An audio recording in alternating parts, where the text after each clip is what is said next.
Happy Friday! I think I start everyone out like that. Maybe that's annoying. I don't know. But I do feel like happy Friday. Like, there's no white stuff outside. I am not looking forward to all of the white stuff that could possibly be coming our way, it sounds like, this weekend. And so we are staying home, like a lot this weekend. But I wanted to talk to you guys today about staying in your own lane. And I know a lot of you have been doing work on yourselves and some sort of personal development or self-development or trying to improve an area of your life. And then it's really hard when others around us aren't in that same lane, right? So, we do all this work and we're feeling really good, and then we have a friend or a spouse or a coworker. Those are really hard because spouses are hard too, but we can't get away from going to our jobs, right? We have to. And so I just want to touch on a few points of ways that you can stay there and stay in your own space and keep feeling great in your own space. I want to talk about how other people can feel like we can feel like other people are dragging us down, right? And I just want to touch on that you are in control of your own thoughts and power and feelings and all of that. And I know it can feel like a lot of heavy when certain people are around us. And so I want to encourage you to just keep at it. For one, this is like a muscle that you build.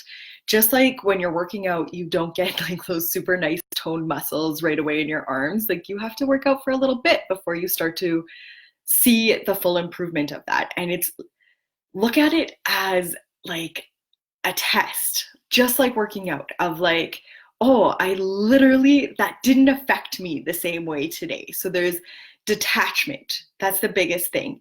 You want to not attach yourself emotionally to how other people are. So let's use gossip for an example. With friends, family, whatever that looks like, I know for a long time, gossip is something we all fall in the trap of. And for like quite a while, I was like, I'm not going to gossip about anybody. I'm not going to talk about anybody. I'm not going to ask anything about anything.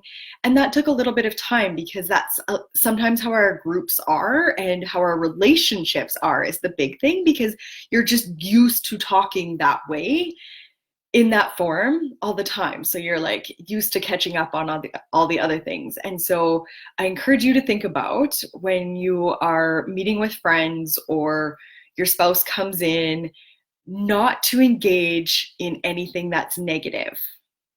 So if something negative comes up, just divert, pivot, go to the next thing. Think of something like great that happened that day. So if it's your spouse, think of something cool that happened with the kids today that you wanted to share with them.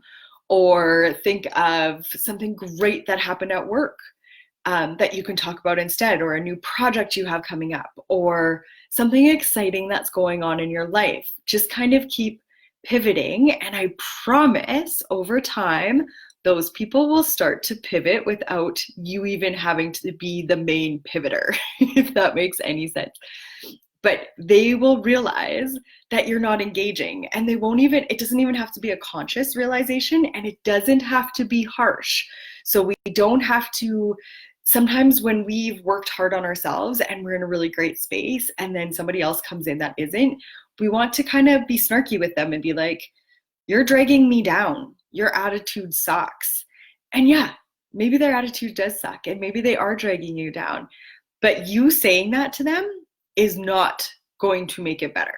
It's not going to make any of you feel better about the situation by getting in any sort of confrontation about it or disagreement about it. Just come from a place of love. So just pivot into something that is a more positive thing. So maybe in the mornings, you think about 3 positive things that you could share with people that day. A cool article you read, a cool post you saw, something that is positive that can be a form of communication with somebody that is typically a little bit negative. And it will take some time for those people that are like just kind of hardwired to talk negatively. And this brings me to my next point is I really want you to have empathy for them. what's going on inside of their brain is probably pretty yucky. And so if we can come at it from a place of compassion of like, ooh, really sucks to be in those shoes and thinking that way all of the time, then we can stay more positive, right? So I'm going to leave it there. I'm going to try to keep these nice and short and sweet so we can digest them easily, but go be a positive person today. Spread kindness, spread love to people, compliment somebody when you see somebody that you know that you like their hair or you like their shoes or you like something about them or you know they did something really big. Give them the compliment and that will come back tenfold to you. I promise you. Go have the best weekend. I will chat with you guys again.